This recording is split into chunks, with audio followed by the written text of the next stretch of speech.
The 90s were the true golden age of childhood nostalgia, a magic we'll probably never experience again, even with our own children. With modern cartoons being driven by different priorities, they're robbing the next generation of that deep, simple connection to their favorite shows. Nostalgia just isn't remembering a show, it's remembering the ritual of that era. It's a lifestyle that we built around the TV. Everything from commercials to the sheer effort of trying to catch your favorite show at the time it aired. Because back then, your favorite cartoons weren't just waiting for you on a streaming platform. You couldn't just push pause while you went to the bathroom or even go to the store and pick up where you left off later. You learned how to measure time by the commercial break. I remember trying to run home, burst through the front door, throw my backpack on the couch, just in time to catch the ending theme song to Ed, Edd n Eddy. And don't even get me started on the weekends. You'd wake up before the sun, before your parents could even open their eyes, just so that you could grab a giant bowl of brightly colored cereal and quietly monopolize the TV for the entire Saturday morning block on WB Kids or PBS or whatever network of your choosing. There was a lot of choices. You'd negotiate your bedtime down to the last second, pleading, "I'll go to bed after this episode, I promise." Myself. Can I just have 5 more minutes, please? Okay. That negotiation with your parents so that hopefully you could see if Goku would beat Frieza. That's what forged the unbreakable golden chain that was 90s nostalgia.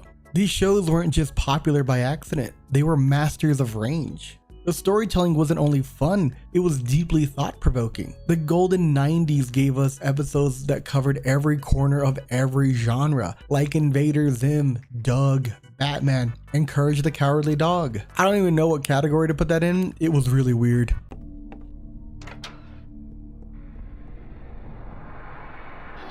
Return the slab. What? Return the slab. Oh, suffer my curse. On one hand, you had shows like Doug tackling the earth-shattering anxiety of getting your very first pimple. It was simple, relatable, and it taught you that everyone struggles with growing up. No big speeches, just a sincere, grounded story. And on the other hand, you had shows like Batman the Animated Series, who dedicated an entire episode to the Joker, Penguin, Two-Face, and Poison Ivy, sitting around a poker table casually trading war stories about how they almost defeated the Dark Knight. It was an amazing look into the villains' minds, a complex narrative that trusted you, the kid, to piece together the meaning. They didn't need to hold your hand to the finish line and explicitly state the moral of the story. They simply put a great story in front of you and let you watch and enjoy. If a compelling story was the foundation of those shows, then the unburdened humor was the engine. These shows weren't trying to sell you a lesson, they were trying to make you spit take your Dr. Pepper. Their primary goal was just to be entertaining and funny. Take the Animaniacs for example. They didn't talk down to its audience. It was packed with satire, historical references, and fourth wall breaks that sailed over our heads but probably made your parents double over laughing. They threw in jokes about network executives and Hollywood history because they were trying to create a show that anyone could watch. This is the crucial distinction. The writers and the creators were given the freedom to be edgy and even inappropriate, and that freedom allowed the comedy to breathe. Robin, it's very nice to have you as our new neighbor. I'm the professor.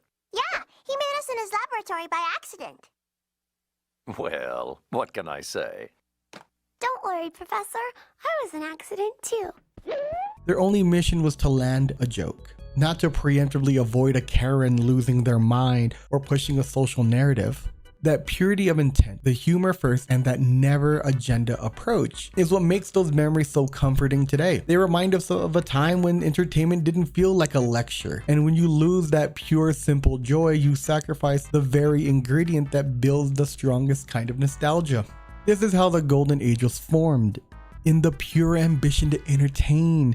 It didn't matter if the story was an episodic adventure that reset weekly or a deep long-running narrative from episode 1 to 100. What mattered was that the writing was compelling and you always wanted more. Every week you had 10 different shows all knocking it out of the park with creativity and heart. With that kind of momentum, we genuinely believed we'd have that same level of television for the rest of our lives. We thought the Golden Age was permanent, but in the modern era, ambition is defined differently. Producers and network executives are terrified of being called irrelevant, so they've started using cartoons as a vehicle for constant social commentary and messaging. The unfortunate truth is that nothing kills the magic faster than feeling like you're being lectured. I had so much trouble making friends with someone who's artistic. Nancy, I didn't say Sean was artistic.